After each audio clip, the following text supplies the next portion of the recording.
जय साथियों, आज हम यूपीएलटी ग्रेड शिक्षक भर्ती के लिए जो आपका 30 मार्क्स का कॉमन क्वेश्चन रहता है, 30 मार्क का जो आपका जनरल स्टडीज पूछते हैं, उसका हम पीआईक्यू क्वेश्चन देखते हैं। देखिए, आपका इससे पहले आपको 2018 में एग्ज़ाम हुआ था। तो ये आपका 2018 में जो एग्ज़ाम हुआ था, इसी में पूछे हुए प्रश्न है 30 मार्क का। तो चलिए देखते हैं इसका पैटर्न क्या है, उसके बाद आपको हम इसी तरह से सेट करवाएंगे। तो पहले हम इस पीआईक्यू को हल करते हैं।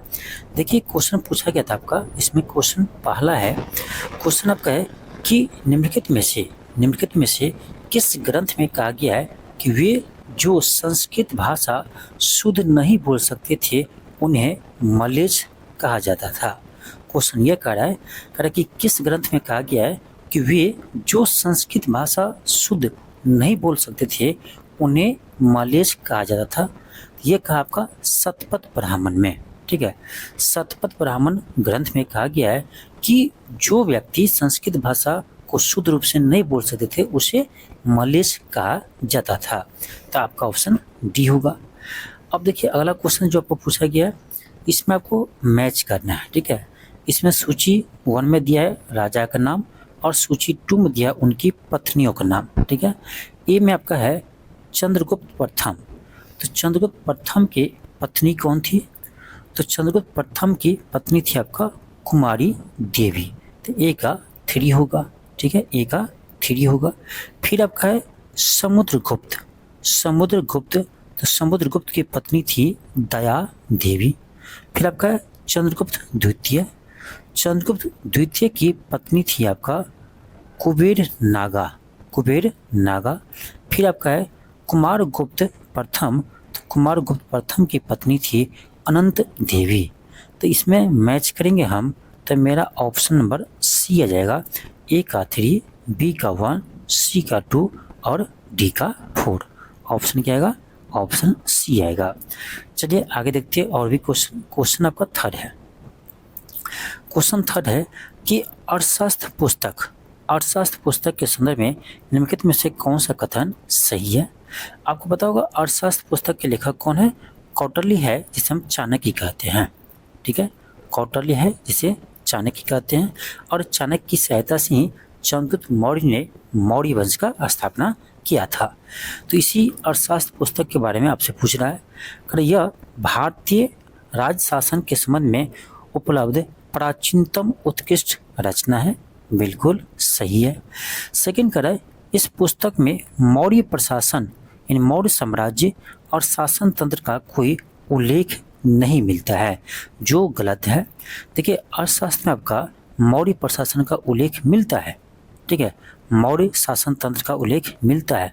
तो सेकेंड आपका गलत है, केवल आपका फर्स्ट होगा। तो आपका ऑप्शन नंबर ए होगा, केवल फर्स्ट। चलिए आगे बढ़ते हैं हम। अगला क्वेश्चन मेरा है क्वेश्चन 4 है। क्वेश्चन 4 पूछा गया था कि इनमें से किसने दिल्ली को विश्व के उत्कृष्टतम शहरों में से एक के रूप में बताया? इनमें से किसने दिल्ली को विश्व के उत्कृष्टतम शहरों में से एक के रूप में बताया? तो ये बताया था आपका इब्न बतूता। किसने बताए थे? Ibn Battuta. और यहाँ पर अब याद होगा आपको कि इब्न बतूता मोरक्को निवासी है। ठीक है, इब्न बतूता मोरक्को निवासी है। और यह किसके शासनकाल में भारत आया था? तो याद होगा आपको मोहम्मद बिन तुगलक। ठीक है, मोहम्मद बिन तुगलक के समय भारत आए थे। ठीक है, मोहम्मद बिन तुगलक के समय भारत आए थे। और इनके एक कृति का नाम है आपका रहेला। ठीक है, रहेला इनके एक कृति है। ठीक है, इसका नाम है रहेला। इसको आप ध्यान रखिएगा। नेक्स्ट है क्वेश्चन 5 है। क्वेश्चन कर आपका कि भारत में स्थानीय स्वायत्त शासन यानी स्थानीय स्वशासन का जनक किसे कहा जाता है? तो लॉर्ड रिपन को स्थानीय स्वशासन का जनक कहा जाता है, क्योंकि सर्वप्रथम 1882 में ही लॉर्ड रिपन एक प्रस्ताव पारित किया, जिसमें पहली बार स्थानीय स्वशासन का चर्चा किया गया था। ठीक है, तो ऑप्शन बी होगा। आपका अगला क्वेश्चन है, क्वेश्चन 6 है। क्वेश्चन क्या आपका कि भारत के राष्ट्रपति पर महाभियोग चलाने के लिए कम से कम कितने दिन पूर्व सूचना देना आवश्यक है।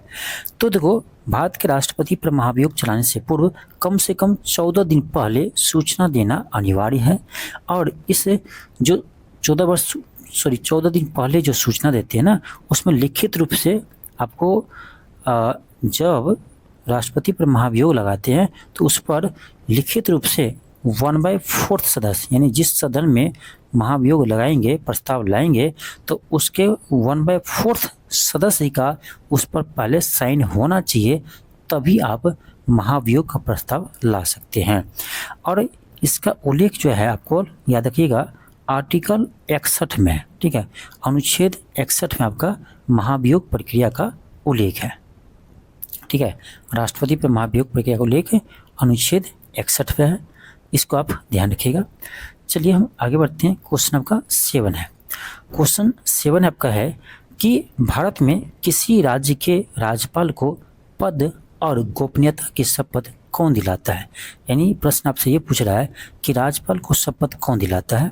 तो राज्यपाल का अपॉइंट करते हैं राष्ट्रपति, ध्यान रखना, राज्यपाल को नियुक्त कौन करते हैं, राष्ट्रपति करते हैं, ठीक है।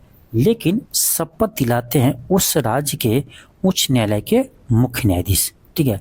जिस राज्य में राज्यपाल बनेंगे उस राज्य के उच्च न्यायालय के मुख्य न्यायाधीश शपथ दिलाते हैं, लेकिन अपॉइंट कौन करते हैं, राष्ट्रपति अपॉइंट करते हैं।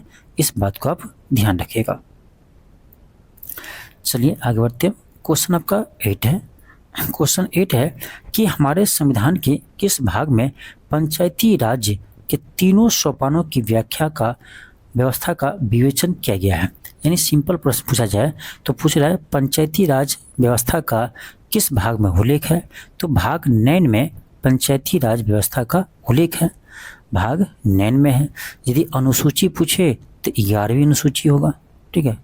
आपसे यदि पूछे किस अनुसूची में पंचायती राज का उल्लेख है तो 11वीं अनुसूची में पंचायती राज का उल्लेख है, जिसमें आपका 29 विषय का भी वर्णन है 11वीं अनुसूची में, ठीक है।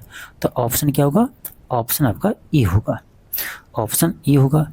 आर्टिकल कहे तो 243 से लेकर 243 के ओ तक वर्णन है, ठीक है। 243 से लेकर 243 के ओ तक वर्णन है।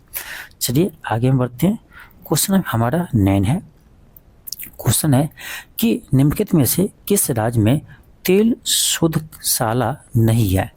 यानी किस राज्य में तेल शोधन कारखाना नहीं है। तो गुजरात में है, केरल में भी है, पश्चिम बंगाल में भी है, लेकिन छत्तीसगढ़ में नहीं है। तो इसका आंसर होगा आपका छत्तीसगढ़। आपका अगला क्वेश्चन है, क्वेश्चन 10 है। क्वेश्चन कर आपका कि निम्नलिखित में से कौन सी नदी ऑस्ट्रेलिया में नहीं बहती है। कौन सी नदी है जो ऑस्ट्रेलिया में नहीं बहती है। चलिए देखते हैं। तो इसमें से देखिएगा तो आपका जो ये ऑरेंज रिवर है वो आपका ऑस्ट्रेलिया में नहीं, ये आपका दक्षिणी अफ्रीका में है, ठीक है। दक्षिणी अफ्रीका में ये बहती है। तो आपका ऑरेंज रिवर हो जाएगा, क्योंकि ये ऑस्ट्रेलिया में नहीं है, बाकी सभी नदी ऑस्ट्रेलिया की नदी है।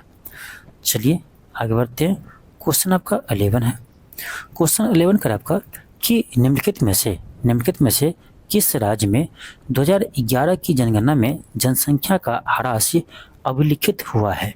यानी प्रश्न ये पूछ रहा है कि 2011 जनगणना के अनुसार किस राज्य की जनसंख्या में कमी हुआ था, ह्रास हुआ था। तो ये है आपका नागालैंड, ठीक है। जनगणना 2011 में देखा गया तो उसमें आपका नागालैंड की जनसंख्या जो है वो कम ही हो गया, वृद्धि की जगह कमी आ गया था, ठीक है। तो इसको आप ध्यान रखिएगा, वृद्धि की जगह कमी हुआ था।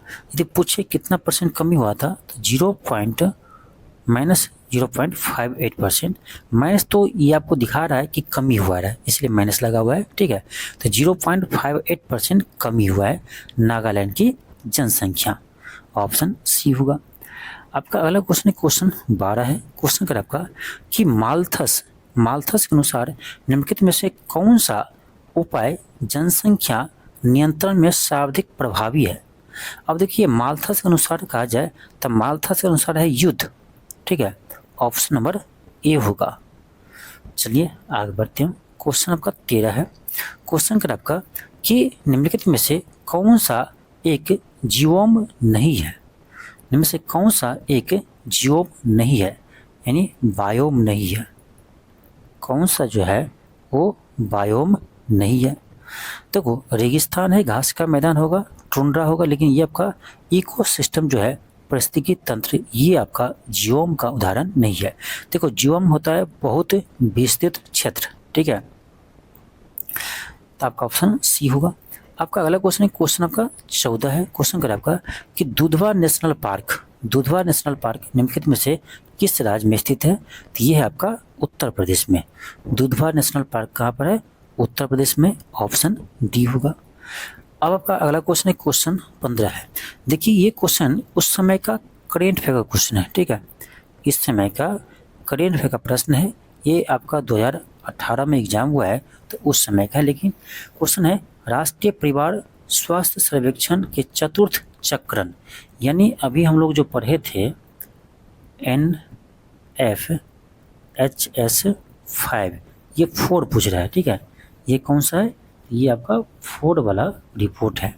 तो NFHS4 का रिपोर्ट के अनुसार पूछ रहा है, जबकि 5 रिपोर्ट भी आ चुका है जो आपको हम करवा रखे हैं, ठीक है, के अनुसार वर्तमान में TFR यानी कुल प्रजनन दर, ठीक है, कितनी है। तो ये देखो ये जो रिपोर्ट है आपका यानी NFHS4 के अनुसार 2.2 था, लेकिन अब जो है अभी NFHS5 के अनुसार ये आपका 2.0 हो गया, यानी अभी 2% है, ठीक है, कितना है, 2 है।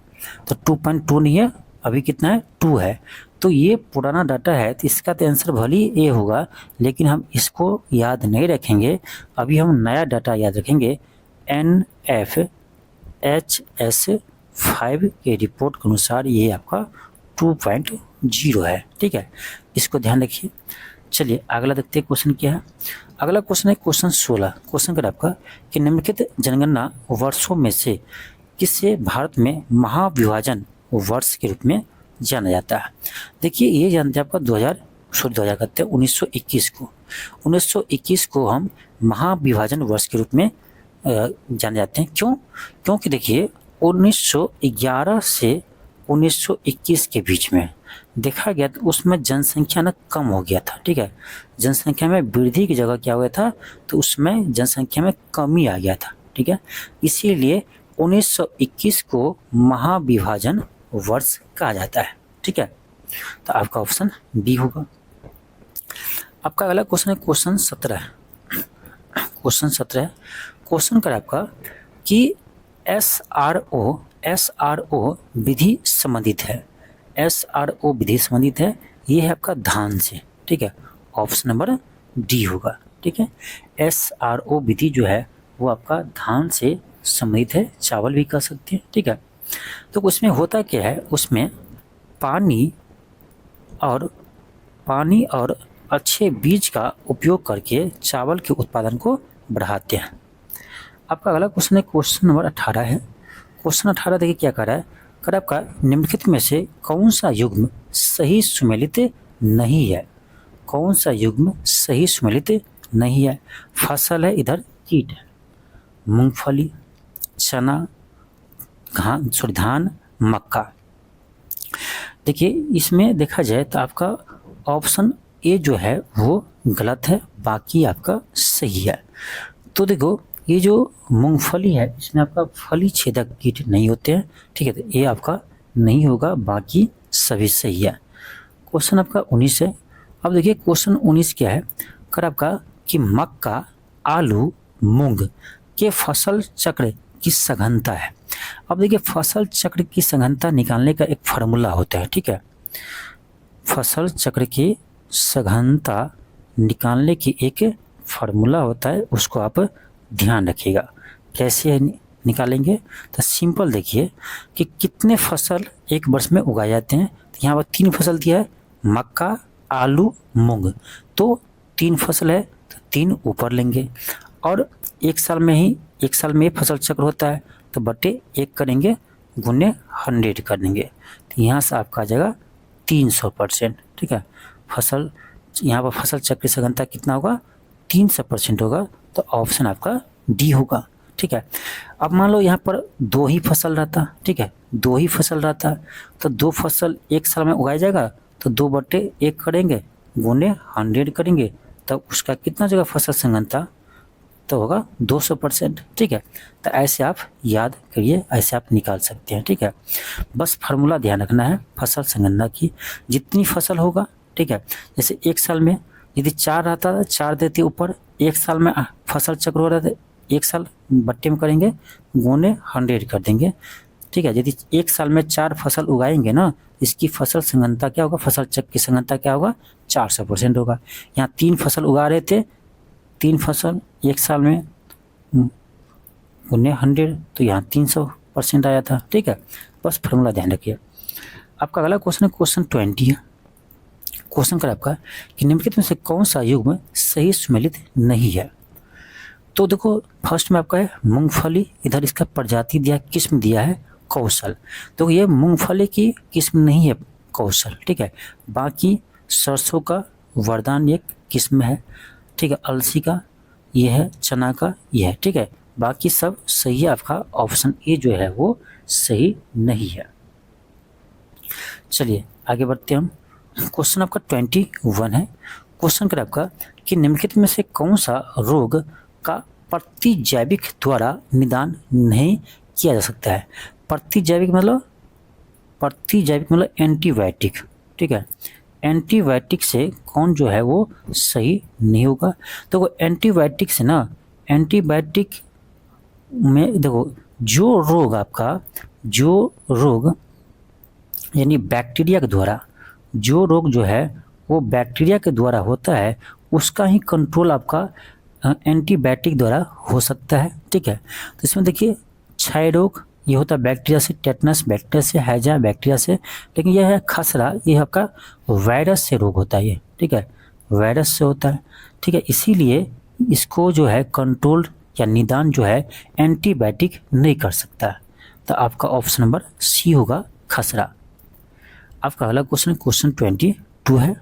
क्वेश्चन 22 कर आपका क्वेश्चन कर आपका कि निम्नलिखित युगों में से कौन सा सही सुमेलित नहीं है। कंप्यूटर के जनक कौन है, चार्ल्स बेबेज, इसका खोज चार्ल्स बेबेज ने किया था। रेडियो का खोज कार्ले वेंच, ये गलत है। देखो रेडियो का खोज जो है वो कार्ले वेंच ने नहीं किया था। ठीक है, रेडियो का खोज कार्ले वेंच ने नहीं किया था, इसका खोज किया था आपका गुलिल्मो मार्कोनी। ठीक है, मार्कोनी ने इसका खोज किया था। ठीक है, तो आपका सेकेंड गलत है, बाकी सब सही है। ठीक है, तो आपका क्या होगा इसका आंसर, ऑप्शन बी होगा। नेक्स्ट है क्वेश्चन 23 है। क्वेश्चन कर आपका कि संचार उपग्रह सदैव होता है, यानी संचार उपग्रह जो होता है वो क्या होते हैं। देखो संचार उपग्रह जो है ना, वो सारा संचार उपग्रह आपका जियो स्टेशनरी सैटेलाइट यानी जियो स्टेशनरी ऑर्बिट में भेजे जाते हैं। ठीक है, तो आपका ऑप्शन नंबर सी होगा, भू स्थिर रहते हैं। यानी इसका अर्थ ये हुआ कि पृथ्वी के सापेक्ष क्या रहता है, स्थिर रहता है, क्योंकि जितना स्पीड से पृथ्वी जो रोटेट करते हैं ना, उतना ही उसका भी स्पीड होता है। इसीलिए इसके सापेक्ष क्या होता है, तो वो दोनों का इसके सापेक्ष इसका स्पीड कांस्टेंट रहता है, समझ रहे हैं, इसीलिए बोलते हैं भू स्थिर रहते हैं। आपका नेक्स्ट क्वेश्चन है क्वेश्चन आपका 24 है। क्वेश्चन कर आपका कि निम्नलिखित पदार्थों में से किसकी चालकता तापक्रम के साथ बढ़ती है। यानी तापमान हम बढ़ाते हैं ना, तो उसकी चालकता यानी कनेक्टिविटी क्या होती है, तो बढ़ते हैं। ठीक है, अधिक होता है।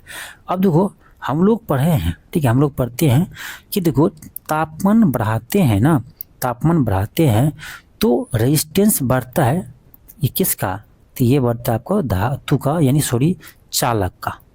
ठीक है, कंडक्टर का। ठीक है, लेकिन आप एक चीज़ पढ़े होंगे कि तापमान बढ़ाने पर रेजिस्टेंस घटता है किसका, तो अर्धचालक का, सेमी कंडक्टर का।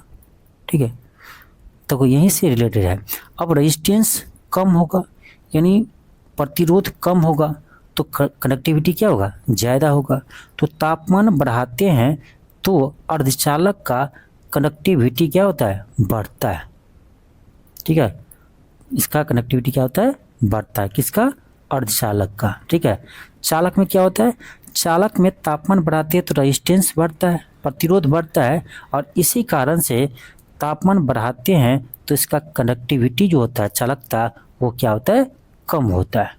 ठीक है, इस चीज़ को ध्यान रखिएगा। तो इसमें क्या होगा, देखो जर्मेनियम क्या है, तो जर्मेनियम एक सेमी कंडक्टर है, इसीलिए क्या होगा, जर्मेनियम होगा, ऑप्शन बी होगा।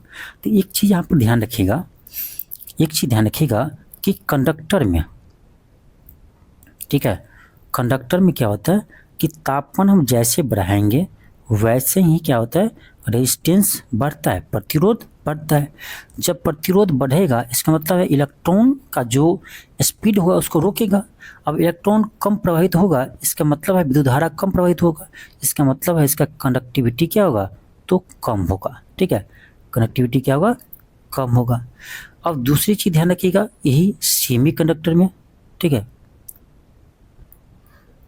सेमी कंडक्टर में ध्यान रखिएगा, इसमें क्या होता है, हम टेम्परेचर बढ़ाते हैं तो रेजिस्टेंस क्या होता है, घटता है।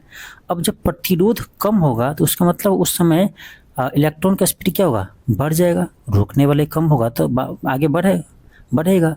तो जब प्रतिरोध कम होगा, रेजिस्टेंस कम होगा, तो उस समय क्या होता है, इसका कनेक्टिविटी बढ़ता है।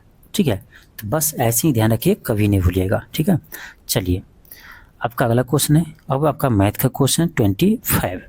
क्वेश्चन क्या आपका कि 2√3 सेंटीमीटर भुजा वाले समखष्टभुज का क्षेत्रफल क्या होगा। देखिए समखष्टभुज यानी सभी भुजा तो बराबर है, लेकिन कितना भुजा है, 6 भुजा है। ये हो गया आपका व्यंजन की तरह देख सकते हो, देखो ये खष्टभुज है, सब भुजा बराबर है, 6 है। ठीक है, अब देखो ये प्रत्येक भुजा हमको दिया है तो इसका क्षेत्रफल पूछ रहा है। तो इसमें देखिए ना, ये खष्टभुज ना, तो ये आपका देखना प्रत्येक कोण इसका 60 डिग्री होगा। ठीक है, तो ये आपका हो जाता है क्या, एक समबाहु त्रिभुज हो जाता है। ठीक है, एक समबाहु त्रिभुज हो जाता है। ठीक है, तो ऐसे ऐसे कितना 6 गो है, तो एक समबाहु त्रिभुज का क्षेत्रफल क्या होता है, √3/4 गुने भुजा स्क्वायर होता है।